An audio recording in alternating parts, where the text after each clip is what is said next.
నమస్తే friends, please subscribe my channel Swapna vlogs. ఎప్పుడైనా మీరు ఇలా ట్రై చేస్తారా? ట్రై చేయండి. నేను కసూరి మెంతి అని ఎండిన మార్వాడి మెంతి అనేది బయట దొరుకుతుంది.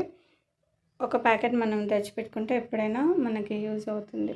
2 క్యారెట్లను, ఒక 2 ఉల్లిపాయలను, అల్లం వెల్లుల్లి పేస్ట్ తగినంత స్టవ్ ఆన్ చేసుకొని ఒక ప్యాన్ అనేది వేడెక్కిన తర్వాత 2 స్పూన్ల నూనె వేసుకొని జీలకర్ర ఆవాలు వేసుకున్న తర్వాత ఉల్లిపాయలను ఇలా పొడిగా కట్ చేసుకొని వేసుకోవాలి. తర్వాత 1 స్పూన్ అల్లం వెల్లుల్లి పేస్ట్ కూడా వేసుకొని 1 స్పూన్ పసుపు కూడా వేసుకొని ఇలా ఉల్లిపాయలని మగ్గించాలి. తర్వాత క్యారెట్ని పీలర్తో తురిమి క్యారెట్ని కూడా వేసుకోవాలి. వేసుకున్న తర్వాత క్యారెట్ అనేది కొద్దిగా మగ్గిన తర్వాత ఎండిన మార్వాడి మెంతి ఒక చిన్న కప్పు వేసుకొని ఉప్పు కారం తగినంత వేసుకొని కొద్దిగా కొబ్బరి పొడి వేసుకుంటే చాలా టేస్టీ అయిన మార్వాడి మెంతి క్యారెట్ ఫ్రై.